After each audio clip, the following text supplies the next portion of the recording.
Bonjour et bienvenue pour cette nouvelle recette en vidéo. Aujourd'hui, je suis ravi d'accueillir Stéphane Glacier. Bonjour Stéphane. Bonjour Philippe. Non, je présente plus Stéphane, vous le connaissez, ça fait plusieurs fois qu'il vient nous voir.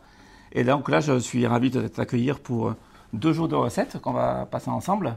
Et là, aujourd'hui, on va faire donc un cake. Un cake, on va faire un cake façon forêt noire. Donc en fait, dans l'un des derniers livres que l'on a fait, on a cherché à diversifier un petit peu l'application cake en prenant inspiration sur des grands classiques de la pâtisserie française. Donc la forêt noire en est un exemple. Donc dans les composants, on aura bien sûr une pâte à cake que je vais vous démontrer, qui sera aromatisée avec des éclats de chocolat, des cerises et un sirop au kirsch. Donc tu parles d'un livre, c'est un livre que tu as bien sûr écrit, on peut retrouver la recette à l'intérieur. Voilà, c'est un livre qu'on a intitulé Gâteau de voyage, pâtisserie boulangère, avec des tartes, des choses que l'on fait dans nos boutiques. Des choses assez gourmandes, avec peu de décor et où tout est concentré sur la texture et le goût. C'est un livre qu'on peut retrouver sur la boutique de Meilleur du Chef, bien sûr. Donc on va commencer notre recette. Donc on a besoin des ingrédients. Il n'y a pas d'ingrédients spéciaux, c'est vraiment des ingrédients basiques comme dans une pâte à cake. Hein. Voilà. Donc on a de la farine, de la levure, des œufs, du lait, du sucre, du beurre, de la poudre d'amande, des cerises pour faire la forêt noire. La forêt noire. On a choisi vous pouvez utiliser des cerises confites, des amarena comme c'est le cas ici. Ça peut être des griottes macérées à l'alcool. Ça dépend ce qu'on veut faire. Voilà, d'accord. Et du chocolat. Donc chocolat qu'on a mis au congélateur pendant une demi-heure environ. Donc là on utilise des pistoles de chocolat. Essayez de choisir un chocolat assez costaud, donc un chocolat à 70% c'est bien.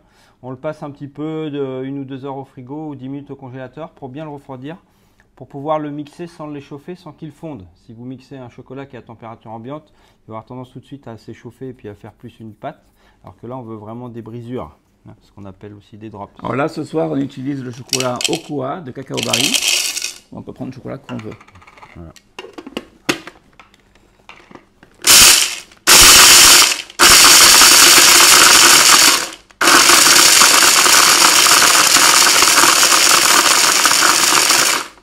Donc ce que l'on veut ici, ce sont vraiment des éclats.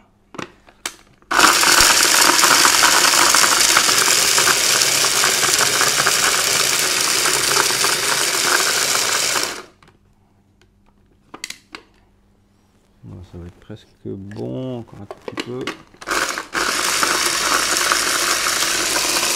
Il faut essayer de faire des éclats qui soient perceptibles en texture à la dégustation. On va le montrer à la caméra. Voilà. Pas trop gros, parce que s'ils étaient trop gros, ils gêneraient un peu la coupe du cake. Et pas trop fin pour pas que ça fasse de la poudre. Trop de poudre, si c'est trop poudreux, ça va fortement colorer la masse à cake. Ouais. Voilà. Une fois qu'on a fait les éclats, on va les tamiser justement pour retirer cette poudre. Pour ne garder que les éclats. Voilà, c'est ça qui nous intéresse en fait. Ouais. Ça c'est la bonne granulométrie. D'accord. C'est impeccable. Hop. Voilà, on va pouvoir passer à la fabrication de la pâte à cake. Alors nous, les pâtes à cake professionnelles, on appelle ça des masses à cake. Un masse, c'est un regroupement de plusieurs ingrédients. On utilise le mot masse quand ce sont plutôt des pâtes solides, et quand ce sont des choses liquides comme pour des crêpes ou de la quiche, on appelle ça des appareils. C'est le regroupement de plusieurs ingrédients. On va utiliser le beurre qui est à température ambiante. On a pesé le beurre, on l'a laissé tempérer 1 heure à température ambiante. Il faut qu'il ait un état souple comme ça. Alors, pas trop crémeux, pas trop pommade. Voilà. Ensuite, on va y ajouter les ingrédients secs hors farine, c'est-à-dire sucre, poudre d'amande. Alors ce qui est intéressant dans ce principe là, c'est que là on fait un cake forêt noire, on pourrait faire toutes sortes de cakes. La recette de base et le principe sont toujours les mêmes. On a du beurre, du sucre, de la poudre d'amande, des œufs, du lait, de la farine et de la levure chimique. Et avec ces ingrédients de base, si vous retirez le chocolat et puis les griottes, vous pouvez ajouter du citron, faire un cake citron, d'orange, un cake orange, vanille. Mais vous avez le principe de base pour faire une multitude. En y rajoutant le zeste, c'est ça ? Ouais, soit du zeste, soit du citron confit. D'accord. Donc là, on va juste crémer. Comme le beurre était à une texture parfaite, vous allez voir, ça va vite crémer. Alors moi, j'utilise un principe, une recette et un principe pour les cakes. On fait la pâte, on la refroidit très froide. Alors si vous avez du temps, c'est la nuit au frigo. Si vous avez moins de temps, vous mettez ça une demi-heure ou 3/4 d'heure au congélateur. De façon à mouler une pâte froide. Le fait de mouler une pâte froide, ça vous fait mettre une pâte froide au four. Dans un four qui est chaud, ça crée un choc thermique et ça aide la levure chimique à mieux faire son travail. Et vous avez des cakes qui éclatent bien et qui sont très volumineux. Et un four à chaleur tournante ou comment? Chaleur tournante à 145, 150. Et est-ce qu'il y a un sens à mettre le moule dans le four? Parce qu'il y a le sens du vent, de la ventilation. Vaut mieux le mettre dans le sens de la longueur. C'est important, hein? Ouais, d'accord.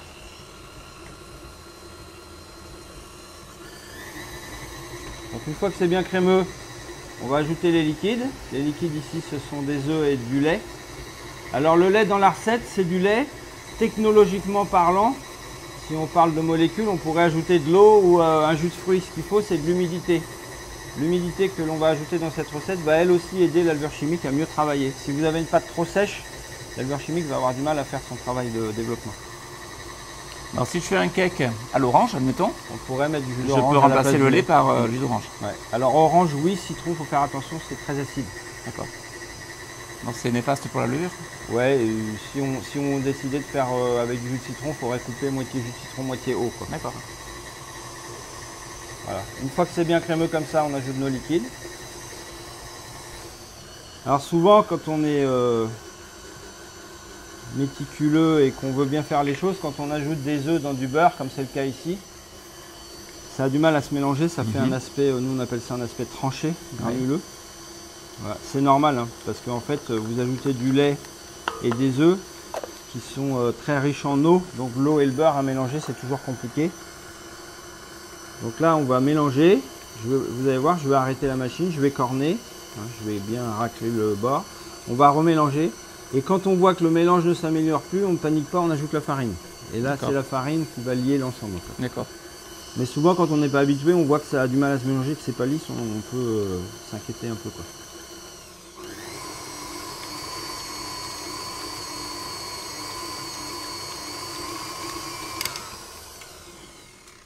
Hop.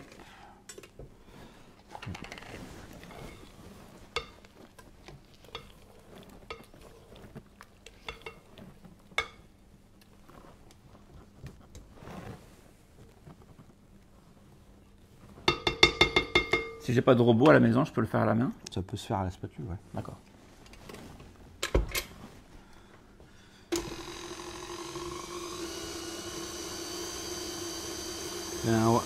Un robot mélangeur de table comme ça, c'est comme un lave-vaisselle, quoi. Quand on y a pris goût, on peut plus s'en passer. C'est sûr. Ça prend un peu de place dans la cuisine, mais c'est très utile. Très utile, et puis si...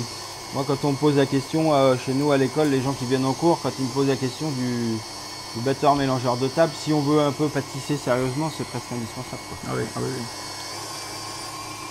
Voilà, donc là, vous voyez, on sent que ça s'est un peu mélangé, mais on voit encore que c'est pas très lisse. Ouais.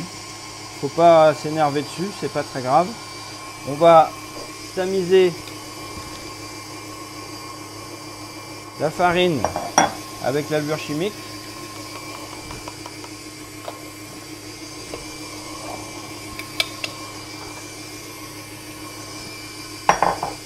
Alors sur les farines, le tamisage et l'utilisation de la farine, j'ai peut-être un peu moins maintenant, mais pendant très longtemps j'entendais les gens dire qu'il fallait tamiser pour éviter les grumeaux. Ça c'est complètement erroné, hein. Le grumeau il apparaît par un mauvais mélange, c'est-à-dire quand on incorpore mal de la farine, c'est là qu'on forme les grumeaux. Vous pouvez tamiser de la farine 3 fois, si vous l'incorporez mal dans votre masse, ça pourra quand même parfois faire des grumeaux. Le gros avantage ici, c'est surtout d'éviter, si la farine elle a pris dans votre boîte de conservation de farine, l'humidité, qui est des petits morceaux durs. Et ici, ce qui m'intéresse de tamiser la farine, c'est de bien lui mélanger la levure chimique, en fait. D'accord. Hein, c'est la technique pour mélanger la levure chimique. Sur la levure s'incorpore toujours mélangée à la farine et non pas. Ouais. Mais moi, j'aime bien la tamiser, je suis sûr qu'elle est bien mélangée. Et vous pouvez voir que comme on utilise des farines de qualité aujourd'hui, il n'y a pas de résidu. Ouais. Hop.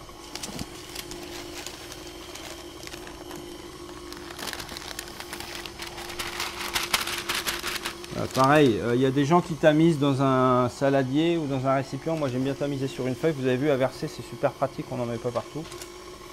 Donc là la pâte, la masse à cake est quasiment finie. On va la lisser maintenant. C'est-à-dire qu'on va accélérer un petit peu le batteur en deuxième vitesse, hein, à mi-vitesse quoi. D'accord. Et de façon à bien la lisser. Et en même temps qu'on la lisse, on va faire travailler les liquides, c'est-à-dire l'eau qui est contenue dans les œufs et dans le lait, avec le gluten de la farine. Et ça va donner un petit peu d'élasticité et de force. Et c'est ce qui fait que votre cake il va monter au four mais il ne va pas retomber. Si vous n'avez pas assez donné de tenue au gluten, un petit peu de force, vos cakes ils peuvent mousser et puis retomber. Ah, ça c'est intéressant. Ouais. On aime bien avoir des cakes qui gonflent bien. Vous allez voir, avec le procédé de passer la pâte au froid, là, on a des cakes qui font bien la bosse. Souvent, on n'y arrive pas parce que, bon, on ne sait pas pourquoi. Donc voilà une astuce. Alors, l'autre gros avantage de passer la pâte au froid, alors nous, c'est ce qu'on fait. On fait les pâtes aujourd'hui, on les met au frigo toute la nuit. Le lendemain, on les reprend, on les cuit. On les met dans les moules, on les cuit. Ça a un autre avantage très important pour nous. C'est que souvent, par exemple, si vous prenez l'exemple d'un cake aux fruits, ouais. Quand vous coupez le cake, tous les fruits sont dans le fond. Oui. Parce que vous mettez un fruit confit qui a une certaine densité dans une pâte qui est souple. Là, la pâte à la sortie du frigo, elle va être très ferme, très dure presque. Et le temps qu'elle s'échauffe dans le four et qu'elle se liquéfie, le fruit n'a pas le temps de descendre dedans. Et donc, quand vous coupez la tranche de cake, le fruit il est bien réparti partout. Alors, les anciens chefs nous racontaient, que tu as dû déjà entendre ça, Philippe, qu'il fallait rouler les fruits dans la farine. Oui. Moi, j'y crois pas du tout à ça. Mais la farine s'humidifie immédiatement au contact de la pâte. Ça peut peut-être diminuer un tout petit peu le phénomène, mais le fait de travailler avec une pâte bien froide comme on va faire là, c'est beaucoup plus efficace pour garder la bonne répartition des fruits. D'accord. Voilà, on lisse bien pendant 2 minutes. Et pour bien faire monter le cake et bien qu'il s'ouvre, il y a aussi, enfin on voit, tu vas me dire ce que tu en penses, mettre un petit filet de beurre sur la longueur du cake. Ouais, alors moi j'estime que si la pâte est bien faite et que si la recette est réglée, c'est pas utile. D'accord. Voilà, et je vais vous expliquer pourquoi. C'est que nous, quand on fait des cakes dans le laboratoire de production, on fabrique 90 cakes à la fois. Fendre la croûte avec un petit couteau mouillé et puis mettre un coup de beurre au cornet, c'est un peu compliqué quoi. Et là vous allez voir qu'avec cette technique de passer la pâte au froid, ça remplace un peu ce coup de cornet de beurre et ça fait bien ouvrir le cake. Voilà, on va mettre nos éclats de chocolat.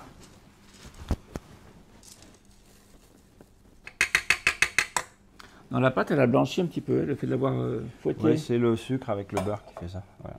Ça, les petites brisures là. On va en mettre un petit peu, mais pas tout. Alors ça, il faut anticiper ça quand vous prenez votre recette.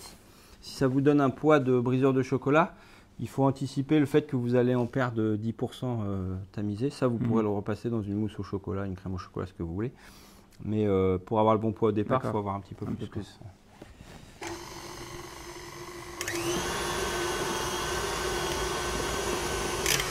Hop, terminé.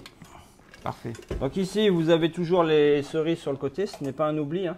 Les cerises, pour éviter de trop les écraser au mélange et de les décomposer, on va juste les insérer quand on va mouler la pâte dans le moule. Hein. Donc là, pour l'instant, on va la mettre à refroidir. Donc. Ouais. Alors, si vous avez du temps et que vous voulez la reprendre que ce soir ou demain matin ou 5, 6, 12 heures plus tard, vous pouvez la laisser dans le bol. Si vous n'avez pas besoin du bol, vous filmez, vous mettez au frigo. Vous pouvez débarrasser dans un saladier, un cul de poule, comme vous voulez. Là, pour accélérer un peu la prise au froid, on peut aussi l'aplatir, ça va prendre plus vite le froid. Donc le principe, c'est 12 heures au frigo ou 30 minutes au congélateur. D'accord. Ouais. Il faut que la pâte soit bien ferme et bien dure quand vous allez la reprendre. Mais dans l'idéal, 12 heures, c'est mieux. Dans l'idéal, c'est le jour pour le lendemain. Donc à anticiper comme possible. Alors, au début, les gens qui ne sont pas trop habitués à pâtisser, ça les surprend souvent. Mais en pâtisserie, dans beaucoup de choses, il y a des temps de pause en fait. Des temps de repos au froid, des temps de pousse, des temps de macération, maturation. Il est très rare qu'on fasse un gâteau de A à Z le même jour, quoi. Il y a souvent des phases de préparation qui nécessitent du repos, de la prise au froid. Et puis c'est bien pour vous à la maison, ça vous permet aussi d'avoir moins de stress, de prendre le temps de réaliser vos pâtisseries et d'anticiper un petit peu. Donc c'est pas mal aussi de pouvoir bien étaler la recette. Hop. On va mettre un petit film dessus, Philippe, en contact.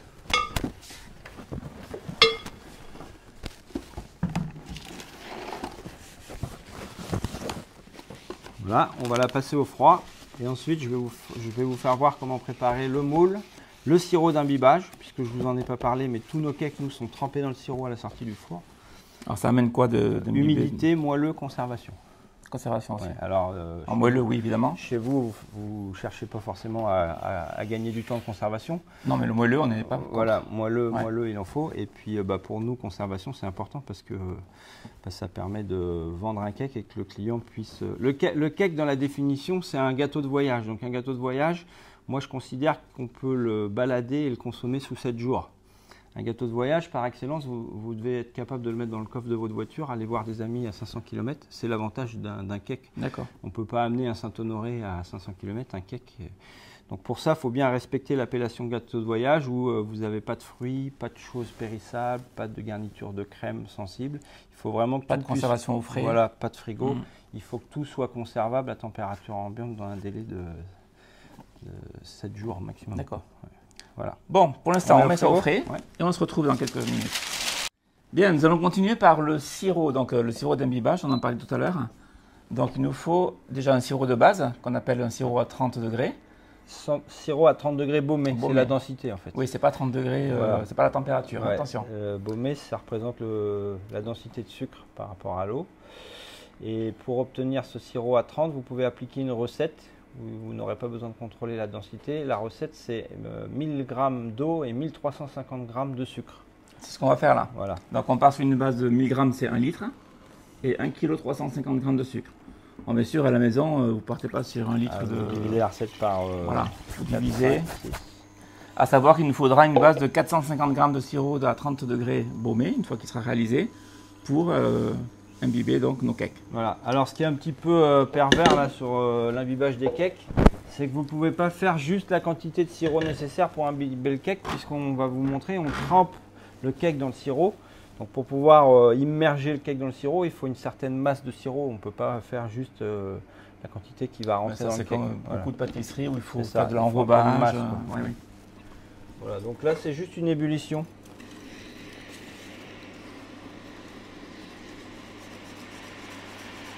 Voilà, vous mélangez l'eau avec le sucre. Donc ébullition, on attend que le sucre soit fondu. Voilà, bien incorporé quoi. Ouais, le sucre va être fondu. Hein. Vous mélangez un petit peu au départ, c'est pour fondre les cristaux de sucre. Et dès que ça bout, c'est bon. D'accord. Voilà, donc une fois que ça aura bouilli, nous, on va reprendre notre recette de cake. Vous avez le sirop d'imbibage qui est composé donc de cette base de sirop, un ajout d'eau pour désucrer et de l'alcool. Alors si on travaille beaucoup avec ce sirop de base en pâtisserie, sirop à 30, c'est parce que vu la densité du sirop, c'est le sirop qui a la meilleure conservation. Donc nous par exemple en fabrication, on fait 15-20 kg de sirop à 30, on stocke dans des seaux au frigo et on a ça pour la semaine en fait. D'accord. Et cette densité nous donne une conservation impeccable. C'est pour ça que la plupart de nos recettes de sirop d'imbibage, il y a une base de sirop et ensuite on désucre avec de l'eau, de l'alcool, des zestes. Oui, d'accord. Oui, tu le désucres. J'allais te dire, ça n'apporte pas trop de sucre, mais comme tu le désucres. On désucre. Là, si vous voulez, si vous utilisiez du sirop à 30 en l'état, 1, ça serait trop sucré en dégustation. 2, ça serait trop lourd et trop dense pour pouvoir rentrer dans le cake. Ah oui. T'as l'habitude d'imbiber tes cakes comme ça ou... Certaines recettes, j'ai les cakes imbibés, d'autres non. Et quand on a essayé les deux versions, c'est sûr qu'une fois qu'il est imbibé, on a un moelleux qui est vraiment... Ouais, et puis l'avantage de l'imbibage, c'est qu'on peut ramener des saveurs, quoi. Et par exemple, nous on fait un cake vanille, on remet de la vanille dans le sirop, ça amplifie la saveur vanille dans le cake. Si on ne mettait pas de ce sirop vanille, on aurait du mal à avoir cette bonne saveur vanille que par la pâte à cake. D'accord, d'accord. Et pareil, on peut apporter de la saveur de zeste, d'agrumes, de tout ce qu'on veut.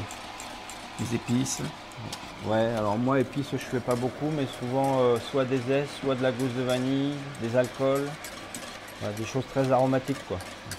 Et quand tu imbibes ton cake, le sirop est chaud ou est froid? Ça, je vais vous en parler après. Ouais. Le mieux, le top du top, c'est d'avoir un cake chaud et un sirop froid. D'accord. Ouais. si vous trempez un cake avec un sirop chaud, vous risquez de le faire éclater et détériorer si vraiment le sirop est trop chaud. Et si votre cake est trop froid et le sirop froid, ça va avoir du mal à pénétrer en fait. D'accord. Donc nous, ce qu'on fait, on cuit nos cakes, je vais vous montrer.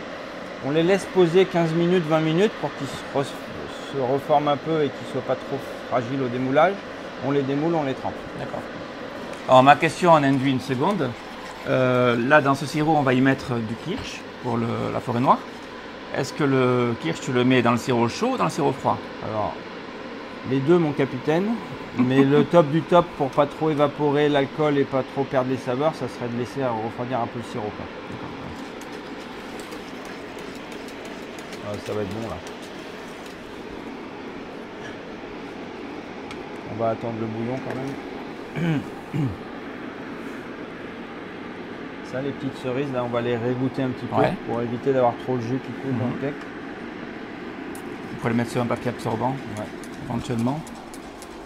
Alors, pour ce qui est des ingrédients, bien sûr, la recette, vous retrouverez le lien de la recette dans la description de la vidéo, comme habituellement, avec tous les ingrédients nommés, les quantités.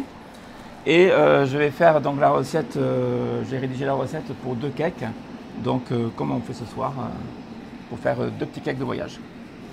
Vous avez les moules ici, donc c'est pas des gros cakes, c'est des cakes quand même assez petits en dimension et qui font environ 28 cm de longueur. Donc voilà, l'ébullition est arrivée. Tu m'avais dit 450.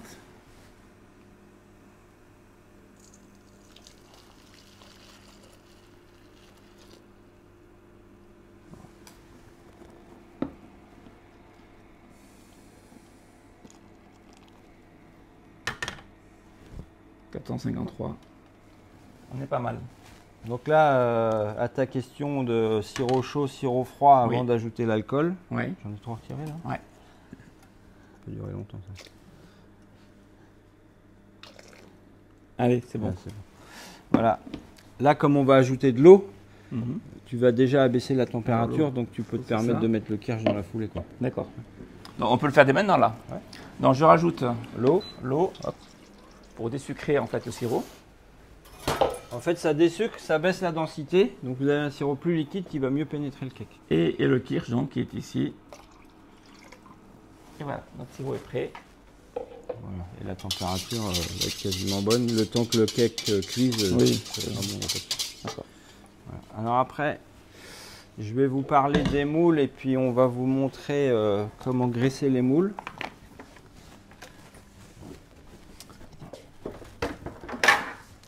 Alors pour les moules, on a donc besoin de 2 moules. Alors historiquement, quand on fait du cake, on avait tendance à utiliser des moules plus courts, plus larges, plus hauts, et pour faire vraiment le format cake, quoi. Moi, j'ai fait partie des gens qui avaient suggéré aux fabricants de faire des moules de formes différentes. Pour la simple et bonne raison, c'est que si vous êtes à la maison, que vous tranchez le cake et que vous mangez le cake aux 4 heures au petit déjeuner, il n'y a pas de souci. Quand nous, on fait des buffets de dessert, par exemple, trancher un gros cake, c'est pas facile, ça fait des grosses tranches, ça fait beaucoup à manger. Là, vous verrez, quand on tranche, ça fait des petites tranchettes de cake qui sont très adaptées au goûter, au cocktail. C'est facile à manger quand on est debout. Quand on mange debout, Okay. Voilà, donc là, pour graisser le moule à cake, pareil, la méthode traditionnelle, c'est de faire un beurre pommade, graisser le moule et après prendre de la farine, remplir le moule de farine, taper pour enlever l'excédent. On en met plein partout, c'est le bazar. Donc on a trouvé une méthode, nous. On va faire un beurre pommade. On va le lisser au fouet assez souple. On y incorpore la farine. Donc on fabrique ce qu'on appelle un beurre manié. Ouais. Et on étale les deux en une fois au pinceau. Et comme ça, il n'y a pas de farine partout, il n'y a pas de bazar. D'accord. C'est plus clean. On pourrait appliquer cette technique pour, admettons, une génoise. Ouais, ou généralement on beurre et on farine comme tu l'as expliqué. Tous les moules, nous on ne fait plus beurre farine, on fait beurre manié. Ouais. D'accord. Voilà. Et moi j'ai quand même une préférence. Alors il y a plein de gens aujourd'hui qui graissent à la bombe. Oui. J'ai quand même une préférence au beurre manié parce que le beurre manié va faire une croûte, va vous donner une certaine texture à votre contour de cake que la graisse ne donnera pas. D'accord. On va passer ça au micro-ondes. Oui, tu l'as à ta gauche.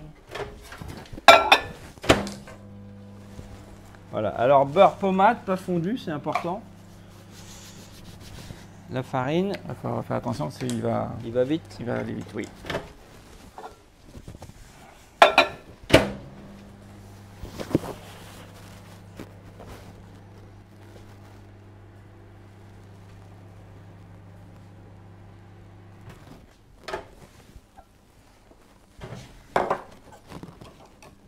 C'est parfait. Alors souvent, je vois les gens quand ils font des beurres pommades avec le bout d'une spatule, avec une fourchette, une cuillère. Un beurre pommade, ça se fait au fouet. Hein. Et ça doit être lisse, crémeux comme une pommade en fait, d'où l'appellation beurre pommade. Oui. Souvent, même mes jeunes apprentis, quand je leur demande un beurre pommade, ils me donnent un truc tout à moitié fondu, à moitié dur, granuleux. C'est pas ça un beurre pommade. Ouais, ça c'est un beurre pommade. Quoi. On va montrer de près. Ce sont des détails, mais la pâtisserie est pleine de détails. Ça demande aussi un petit peu de temps, la pâtisserie. J'ai souvent des commentaires, je voudrais faire un gâteau un petit peu élaboré parce que je reçois de la famille, des amis. Mais je ne veux pas passer non plus 3 heures en cuisine. C'est tout le dilemme. C'est un petit peu le problème. Si on fait des choses simples, on ne passera pas beaucoup de temps en cuisine, c'est sûr. Mais le résultat sera à la hauteur du temps qu'on y aura consacré. Après, je fais partie des gens qui plaident cette cause depuis longtemps. Il n'y a pas besoin souvent de faire compliqué pour que ça soit très bien et pour épater les gens. Quoi. Bien sûr. Si vous faites un truc qui est fait à la perfection, même si c'est simple, une bonne tarte par exemple, si c'est réalisé exactement comme il faut, ça peut largement satisfaire vos convives. Le compliqué, c'est pas accessible à tout le monde, ça prend du temps et puis c'est pas toujours réussi. Quoi. On a déjà fait des tartes ensemble, des flancs pâtissiers par le passé. On va d'ailleurs faire très prochainement une nouvelle tarte, donc ça sera l'occasion d'en parler. Donc là, tu graisses bien le fond et les parois de ton moule. Alors, il y a deux choses, il y a plusieurs choses importantes pour le cake parce que les gens ont tendance à dire, on parle de tarte, là, à dire oui, une tarte, un cake. Mais même ces choses-là, où il y a des choses qui sont précises et importantes. La première chose, quand vous faites des cakes, c'est bien étudier ou appliquer, quand on vous donne une recette, la proportion de pâte qui est mise dans le moule. S'il n'y a pas assez, votre cake ne sera pas assez volumineux. S'il y a trop, votre cake, au lieu de vouloir faire la bombe comme il va faire, il va avoir tendance à lever sur les côtés. Des fois, on le voit, ça lève sur les côtés. Et s'il lève sur les côtés, il ne peut plus lever au milieu, donc il ne va pas avoir le même développement. Ça, c'est la première chose. Donc un cake rempli à la bonne proportion. Ah, il lève sur les côtés parce qu'il n'y a pas la quantité de pâte nécessaire dans le moule. Parce qu'il y a trop. Trop, ouais, d'accord. Trop. Quand vous graissez le moule, si le moule est trop graissé, votre cake il va pas avoir le même développement. S'il n'est pas assez, il va accrocher, mais s'il est trop, il va avoir tendance à monter, et après s'étaler et il ne fera pas la bosse. Okay, donc bonne proportion de moule. Déborder un peu. Ouais, c'est ça. Bonne proportion de pâte dans le moule. Graisser suffisamment, mais pas trop. Cuire des cakes pas trop chauds. C'est-à-dire qu'il y a beaucoup de gens qui pensent que si vous saisissez un cake, ça va l'aider à développer. Si vous saisissez un cake, ça lui fait une croûte dessus. Et après, une fois que cette croûte est formée, on a du mal à avoir le cake qui s'ouvre. Tu parlais du coup de beurre là où on est. Oui. Si le cake est croûté, c'est plus compliqué, quoi. Donc nous, on cuit les cakes à basse température, 145, 150, mais pendant longtemps. D'accord ? On évite de saisir les cakes. Et au même titre, tout à l'heure, je vous ai montré de bien lisser la pâte à la fin. Il faut quand même pas trop émulsionner les pâtes et les faire mousser parce que les gens pensent que plus la pâte est montée au batteur, plus le cake il va développer. Mais cet air que vous incorporez dedans, souvent en fin de cuisson, elle s'en va et votre cake il retombe en fin de cuisson, quoi. Enfin, ça, si la pâte est trop travaillée. D'accord. Alors tu parlais de proportion de pâte pour avoir une bonne pousse à la cuisson. Ouais, 2 tiers du moule. Voilà, c'est ça. Ouais. C'est 2 tiers. 2 tiers. Quelle que soit la taille du moule, c'est toujours 2 tiers. Ouais.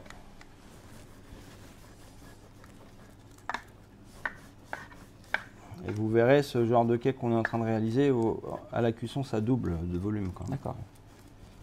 Voilà. Et ce qui est très important dans les moules, alors là, on a des super beaux moules tout neufs, nickel, c'est de surtout bien graisser les coins. Ouais, là, c'est très rare que ça attache là. Si ça a attaché, souvent, c'est les coins, quoi. D'accord. Faire attention au petit ça, poil de pinceau. Oui. Pour un démoulage optimal. Il n'y a pas de chemisage, papier sulfurisé, rien. Non. D'accord.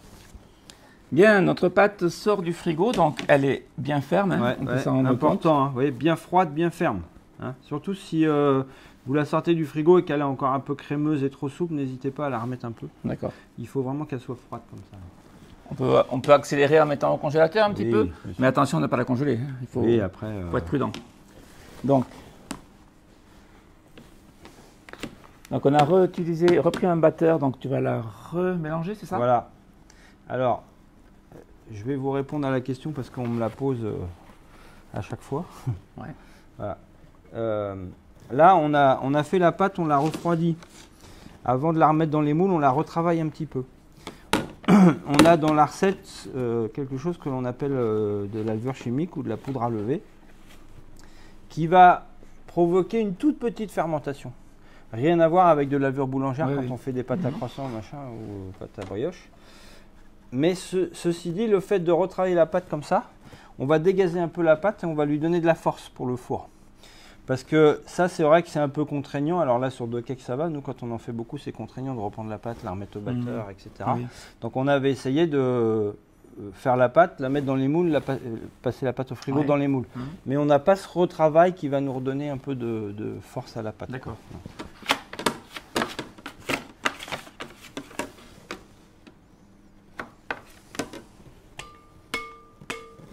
Impeccable. La petite astuce qui va faire encore la différence. Comme quoi, même si on est sur des recettes qui semblent simples, il y a plein de détails importants. C'est un cake, mais bon.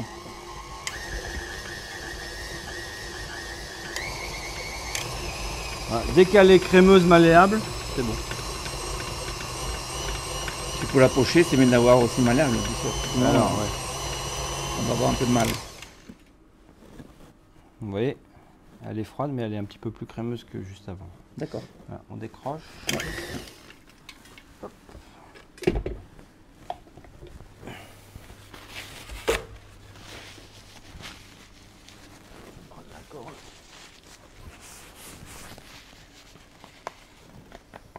Alors pour mettre la pâte dans le moule, 2 choix. Soit on va y aller à la corne, je vais vous faire voir les deux. Soit on peut, sur des moules assez fins comme ça et pas trop gros, y aller à la poche. Donc pour la régularité, c'est mieux la poche, non quand même il n'y a pas beaucoup de différence. D'accord. Donc là, on a une recette qui est faite pour 2 cakes. Donc pour que les 2 cakes soient bien de la même taille, il est fortement conseillé de garnir sur la balance. Premier choix.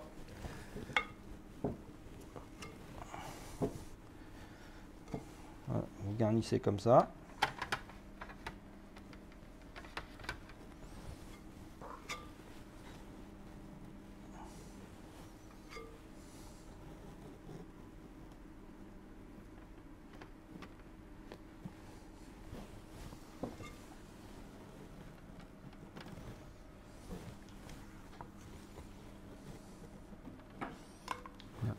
Donc on est sur 410 grammes de pâte, à peu près de pâte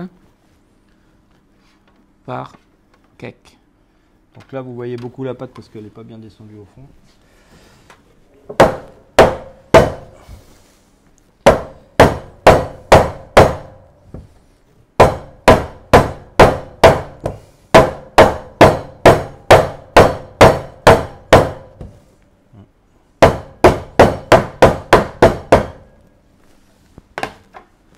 Alors il y a une chose qui m'interpelle là, le fait d'avoir la pâte qui est touchée un petit peu le bord, c'est pas grave. C'est pas gênant du tout. D'accord.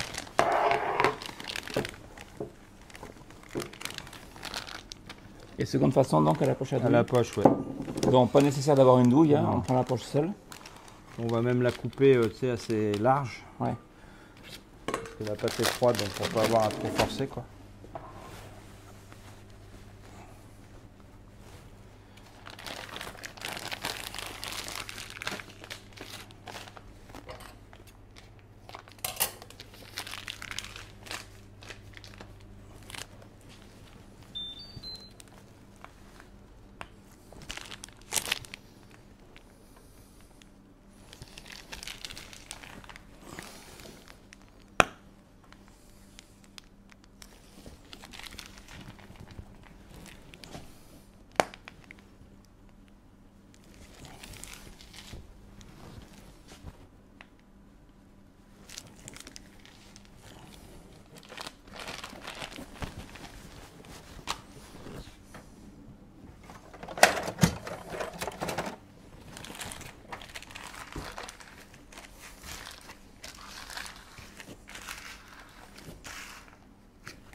Ça aussi, on n'a pas l'habitude de le voir, de bien racler. Bien racler. Mais quand on voit la quantité de pâte qu'on aurait jetée si on n'avait pas raclé. Voilà. Hop. Donc là, on va mettre les griottes. Donc les griottes, vous pouvez les, voyez, vous les mettez comme ça et vous les descendez un peu dans la pâte.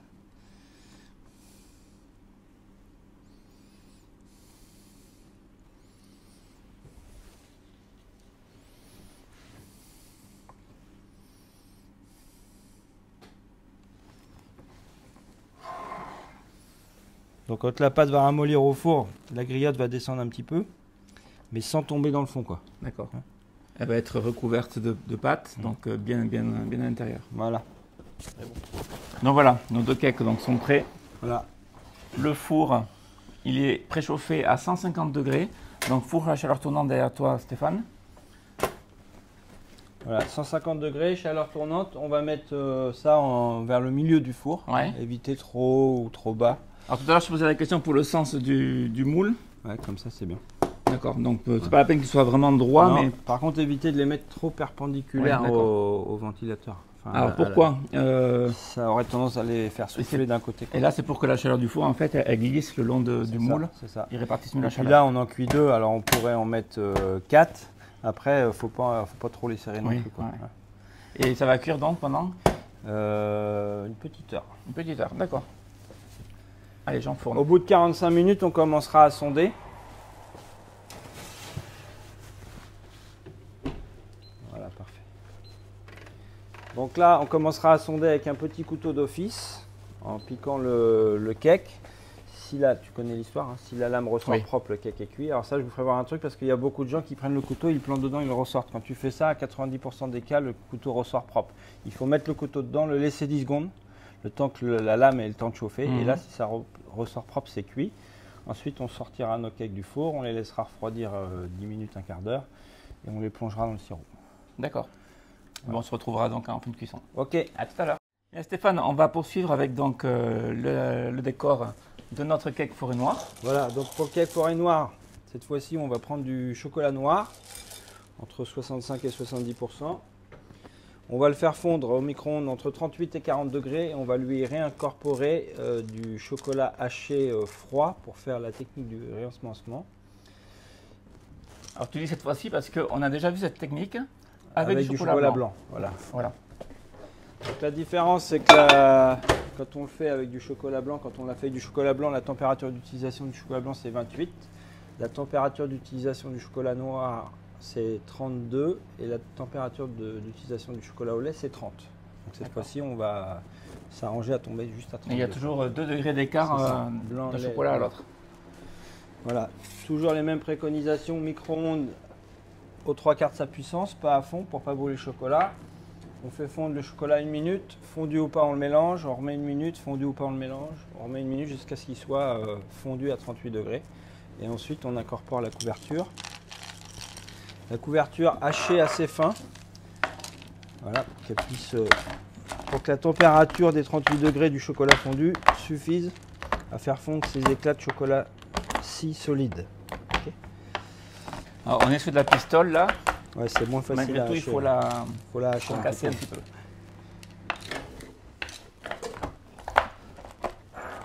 Donc, premier passage au four. Hop. Micro-ondes. Au micro-ondes, oui. Donc, il est à peine fondu. Tiens, regarde comme ça, Gaëtan. Voilà, hop. Et on continue.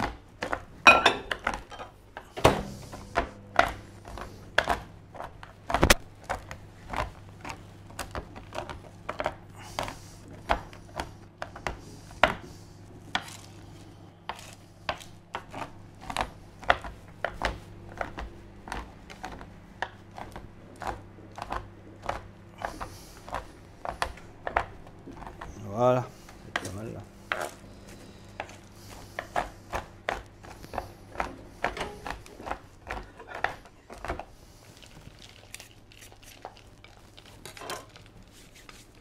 Là, ça c'est très important, hein. Même si le chocolat vous paraît mal fondu ou peu fondu, il faut quand même le mélanger parce qu'on s'aperçoit que si on touche le récipient ici, il est bien chaud alors qu'en surface on est moins chaud. Ouais. Sinon, vous risqueriez de brûler le chocolat. Et le chocolat brûlé, c'est non récupérable, non utilisable. Ça sent le brûlé pendant 3 jours dans la cuisine. C'est pas bon. Tous les défauts. C'est ça.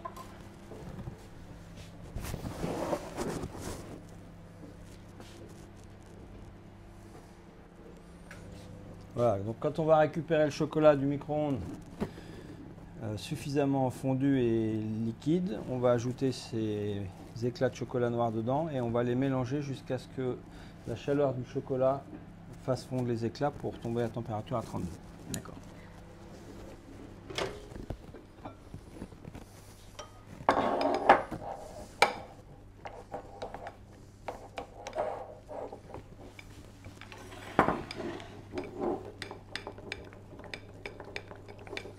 On y est presque. Il en manque un petit peu. On va contrôler un petit peu la température pour avoir une idée. On est à 40 degrés. Ouais, mais c'est faussé parce qu'il reste des morceaux. Oui. Là, on peut y aller.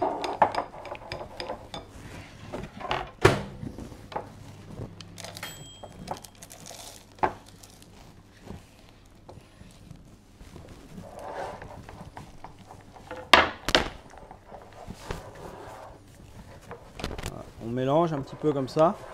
On le laisse un peu tranquille pour que le chocolat ait le temps de fondre.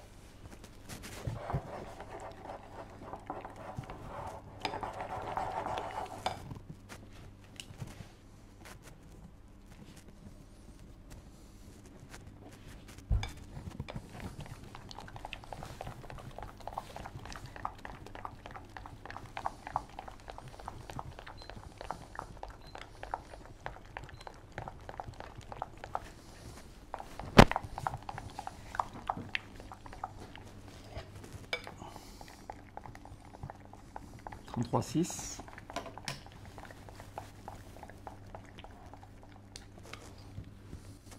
Là aussi, on risque de terminer au mixeur. Oui, on va faire bien, le mixeur. Il va peut-être même falloir réchauffer 30 secondes là. D'accord.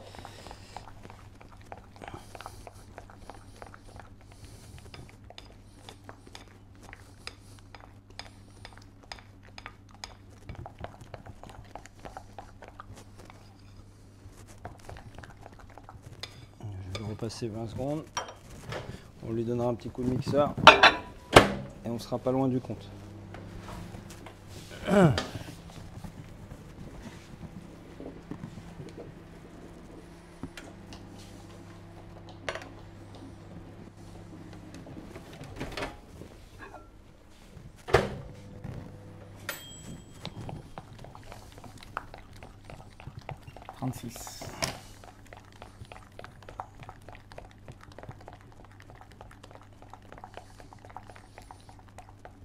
Allez, mixeur.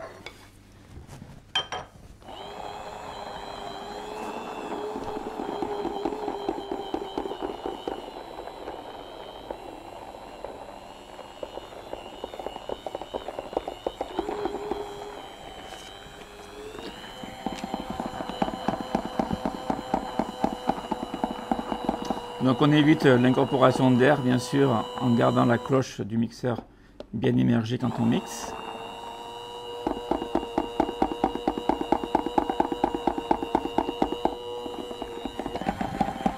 On est pas mal.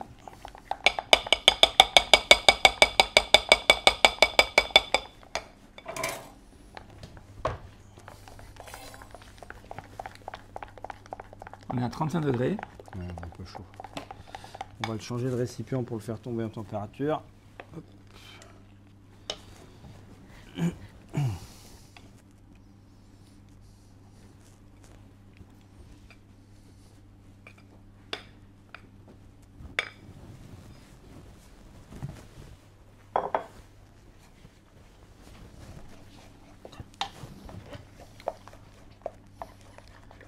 Voilà, et là ça descend tout doucement, mais sûrement. 33,7.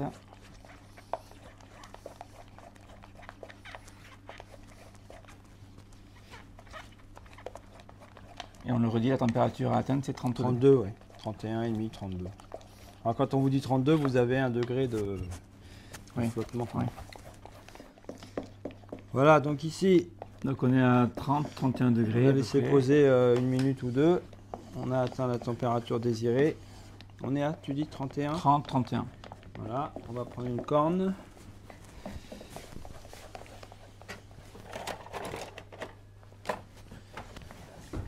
Alors là, on va faire ce qu'on appelle un test. Habitué du travail du chocolat ou pas, je vous conseille fortement de faire ce test. Voilà, vous prenez un morceau de papier, un morceau de plastique, un dessus de seau, une corne, ce que vous voulez. Hop. Vous mettez 2-3 filaments de chocolat comme ça. Vous attendez 2 minutes. Dans 2 minutes, ça doit être cristallisé, figé. Hop. Voilà, sans faire de traces. D'accord. Vous allez voir, ça fiche tout de suite. Peu importe le support, un papier, plastique, pas de métal. Pas de métal. Le métal, c'est froid, ça fausse un peu. Et dans l'idéal, il faut être dans une pièce fraîche, 20 degrés, 20 degrés environ. Ouais. J'ai des questions de personnes qui sont dans les pays tropicaux, qui ont bien sûr une température élevée, qui n'arrivent pas à travailler les chocolats, mais c'est sûr, ça influe beaucoup. Hein. Ouais, il faut pas au-dessus de 24, ça devient très compliqué. Quoi. La solution, c'est quoi dans ces régions-là? C'est une pièce climatisée? Alors, pièce climatisée, c'est le top du top. Et puis après, moi, j'ai beaucoup voyagé dans les pays d'Asie où il fait très chaud et très humide. Alors, ça change un peu avec l'évolution des mœurs, mais il y a encore 10 ou 15 ans, les gens travaillaient avec des chocolats végétaux, là, des campandes qui ne nécessitent pas la mise au point comme ça. Quoi. Vous étalez, vous mettez au frigo et ça fiche. Quoi. Et il y a beaucoup des gros hôtels où il fait très chaud, dans les pays très chauds, ils n'utilisent pas du vrai chocolat pour les décors. Quoi. Ouais, vous voyez, là, on le voit, oui. Alors, je ne sais pas si on va le voir à la caméra, mais le chocolat cristallise. Ouais, alors, ce que vous pouvez voir, regardez, je vais vous montrer, ça colle plus au doigt. Ouais, ça colle plus au doigt. Ouais, si vous mettez votre doigt et que c'est encore souple, c'est que le test n'est pas encore prêt. C'est bon? Ok, donc test concluant. Test positif et non négatif celui-là. On coule du chocolat sur le plan de travail qui est en granit. Granit ou marbre, c'est le top. Évitez l'inox, l'inox se chauffe et ne vous ferez pas refroidir assez votre chocolat. Et là, on fait ce qu'on appelle une abaisse. Comme ceci. Et là, je vais donner des coups de palette jusqu'à ce que je sente le chocolat figé sous la palette. C'est ce qu'on appelle amorcer la cristallisation. J'en ai un petit peu trop, j'en enlève. Il faut faire attention, si vous avez trop épais de chocolat, ça sera plus difficile à faire rouler les cocos. D'accord. Et là, on sent qu'il commence à... Oui, on le voit là. Il change d'aspect, oui. Il change de texture. Et il devient pâteux, il devient terne. Peu, ouais. Il perd son brillant. Voilà. Donc ça, c'est ce qu'on appelle amorcer la cristallisation. Et si j'insiste, je le ferai presque blanchir. D'accord. Hop. Ensuite, on prend un triangle. On prédécoupe en fait.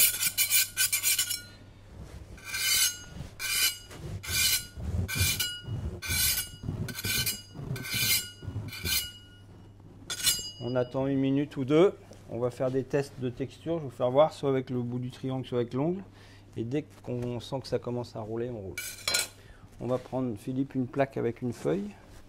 Une petite plaque là.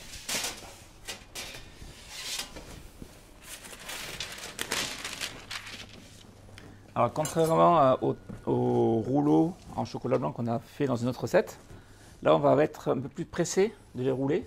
Oui, parce que le chocolat noir durcit plus vite et on a moins de laps de temps entre le début de la baisse et la fin.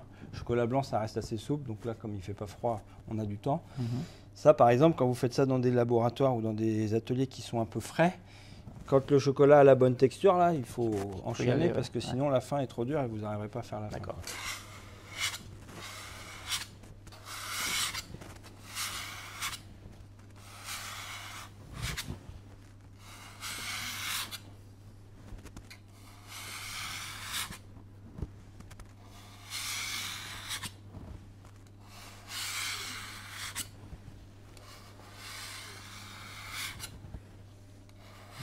La texture du chocolat fait qu'il s'enroule sur lui-même, quoi. Alors s'il est trop souple, il s'écrase et s'il est trop dur, il est cassant. Il casse. C'est un réglage, c'est avec l'expérience qu'on arrive à avoir le... Là, vous avez vu, on vous fait voir, on prend les températures pour vous donner des repères.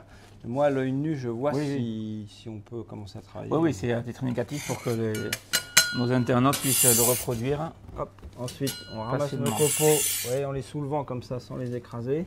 Ils sont nickel.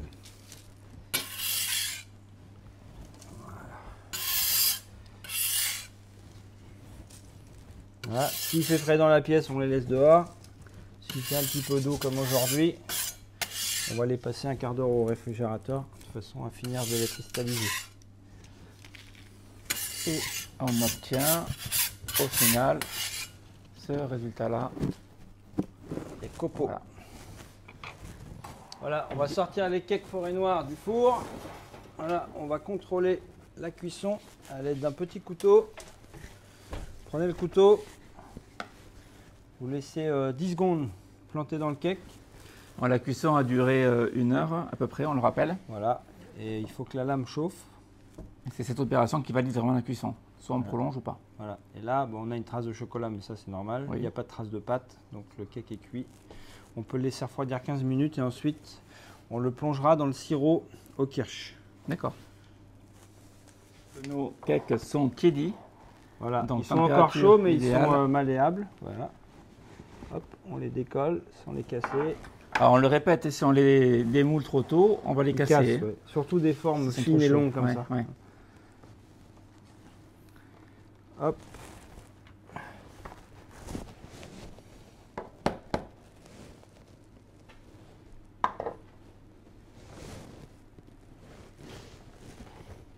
Tu veux bien tourner plat. Comme ça. Hop, et voilà. Là, on laisse refroidir. Alors, température ambiante si vous avez du temps, frigo, congèle. On peut mettre un petit peu de sirop par-dessus. Ouais, on va finir de les arroser un peu. Parce que la croûte a un petit peu plus de mal à absorber. Voilà. Ensuite, on les refroidit et dès qu'ils sont froids, on peut les décorer. Hop. Voilà. On sent la bonne odeur du kirsch. À l'écran, vous ne le sentez pas, mais tant pis pour vous. C'est prévu en 2030, l'odeur, par Internet. Bien, nos cakes sont donc refroidis, imbibés, refroidis. Donc on est sur l'étape du décor. On les termine.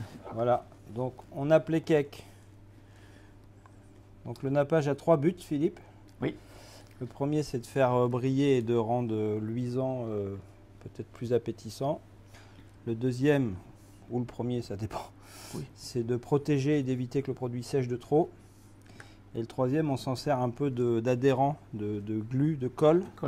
Ouais, là, si on voulait mettre des copeaux sur un cake non nappé, les copeaux ne tiendraient pas.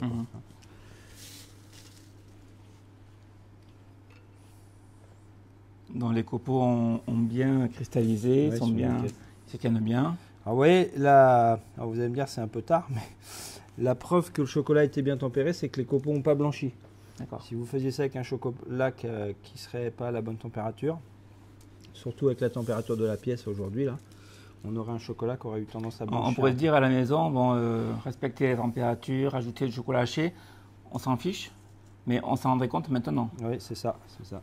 Ceux qui pourraient croire que la courbe des températures, la mise au point du chocolat, c'est un peu du superflu, bah, là on aurait des copeaux tout blancs, quoi. Voilà. Un petit reglace, ça fait ressortir le relief. Ensuite, aurais-tu un autre petit pot comme ça? Tout à fait.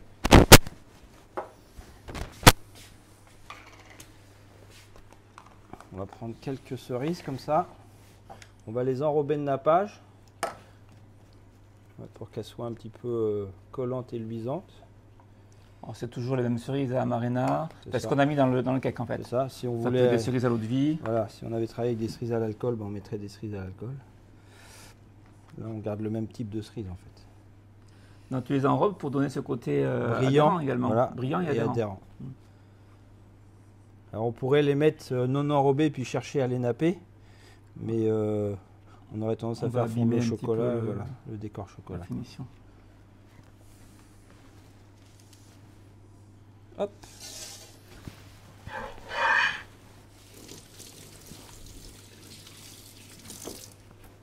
Et on va finir donc le transfert maintenant sur le plat de service.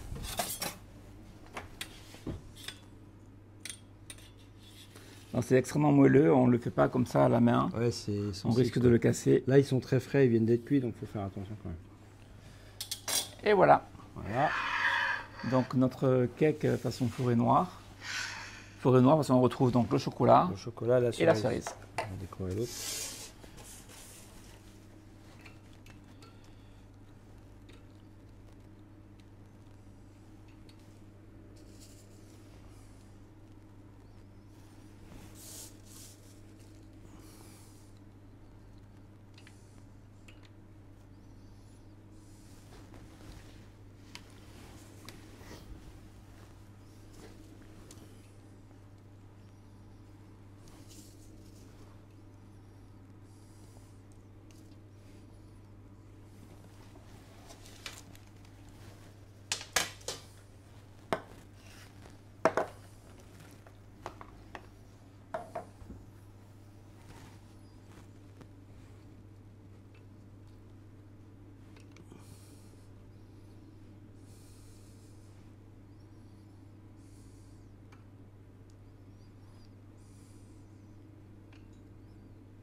Et voilà, tout simplement. Donc, à conserver dans le frigo si c'est pour le conserver jusqu'à demain, à température ambiante si c'est pour le manger dans la journée. Voilà, toujours servir un cake, un gâteau de vache comme ça à température ambiante, pas trop froid, sinon ça peut paraître un peu sec. Parfait. Donc, on montre le résultat assez rapidement. Ici pour le dessus, ici pour le côté. Hop. Et voilà, tout simplement. Stéphane, je rappelle que cette recette est issue de ton livre, donc Tarte et gâteau de voyage.